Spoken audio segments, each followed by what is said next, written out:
Last time we checked, there's a 4-point game with 3 minutes to go. But you can't look at the scoreboard, whether it's PA or Mount St. Mary's. You're going to have to beat whoever comes. You know, if it's a PA, it'd be a local team, but Mountain Brink Cleveland as well. So, you know, whoever it is, it is. You can't pick your opponents. You know what I mean? You can only control what you can control. You know, all we can control is how we play on Sunday. What do you think you guys have had the resilience that you had in the last game that you do something a little different? You had to make the halftime adjustment, come back at it with it today. Tight game, probably a little frustrating at times, but why do you think you guys are able to work on that? Well, I think we communicate well together. You know, I think I got a great coaching staff. Coach B, Charlie, you know, he's been doing this for 15 years. I've been doing it for a few years myself. And, you know, it's just like the decision to take out Artie, you know, with 2 fouls, 4 minutes. You know, I tell, you know, people all the time when we're watching the men play, you know, they're all nervous, you know, and, you know, like we're down. It's a 40-minute game. It's not a 20-minute game. It's a 40-minute game. And in basketball, there's 70 possessions, minimum 70, 75 possessions. You can't panic, okay? And if you panic, you're going to lose the game. So I think we just go in and we, you know, we were in the locker room probably with the team for about 3 minutes. You know, we came out about 7, 8 minutes as a team. As a coaching staff, we met for 5 minutes, met with the team for 2 minutes.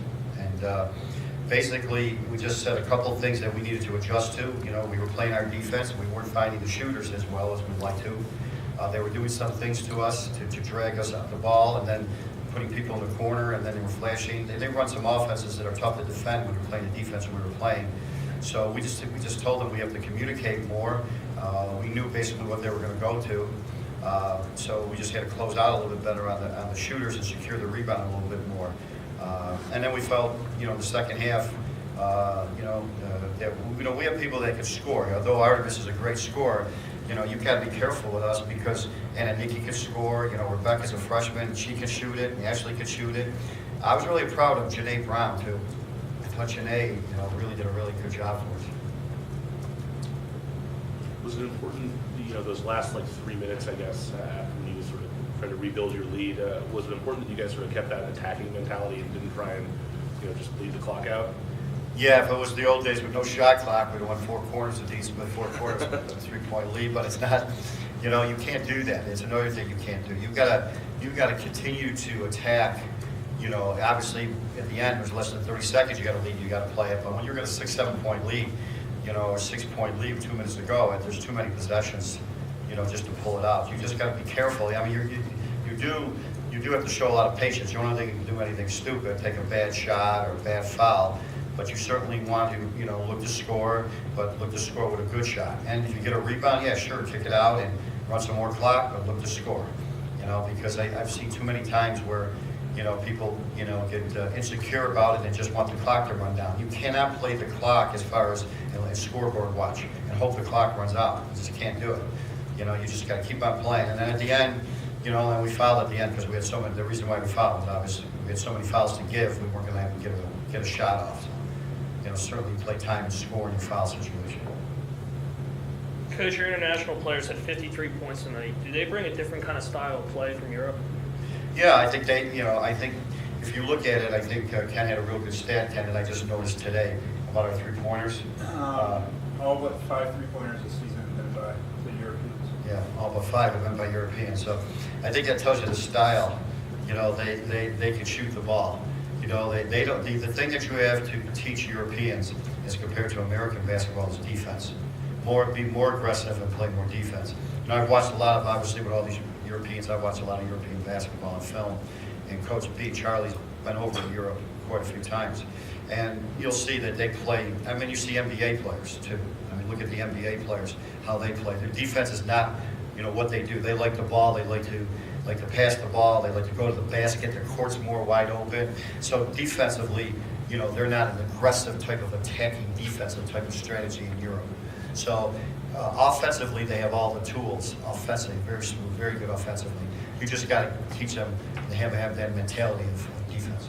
Has there been any kind of language barrier or anything like that? No, you know, you got to have certain standards to get into Robert Morris. So you can't you got to have this big English. So we have certain academic standards today. You know, that's just for all students, and you got to pass you know, TOEFL, the ILIP, or you got to go to certain reads to go on the SAT. So they're not admitted. I've lost kids, you know, if I want to lose them, but if I see a recruit who can't speak English, I tell them, you better learn English before you get the last TOEFL exam, or else you're not going to be able to get in unless you meet a certain TOEFL score. And that's for all the students. So most of them understand, they're not like ourselves. I talk fairly fast being from New York. I'm a pretty fast talker most of the time. So, you've got to slow things down, and when you recruit them, you've got to say things really slow. But they understand. But once they're here, you know what I mean? Robert Morris is an outstanding institution. They say change lives. Well, we do change lives in many ways, and one of the ways we change them is by giving personal attention to all these kids. So whether you're a basketball player or lacrosse player or just a student, I think the whole atmosphere of Robert Morris allows them to overcome the language barrier, because you'll have professors that will work with them, and we'll have tutors for them. And we also forbid them to speak their foreign language. So they have to talk English. So look at some of the Spanish kids, or Anna and Artie, they'll start talking Greek or Spanish. They'll say, oh, no, this is English. You got to talk English. That helps them. And we don't put them with their own country people, like to room with, unless the sophomore year. The freshman year, we purposely put them with somebody that speaks English. It's this way, because if you don't do that, what's going to happen is they're going to be talking to each other in a foreign language. So we have ways of doing it, but there's no language barrier. Sometimes on the terminology, though. Like in basketball terminology, we'll say something and they won't understand. We'll have to explain it to them, but they catch on. Most of them are 3.5 students. They're outstanding students. Any other questions? Okay, thanks. Okay, thank you.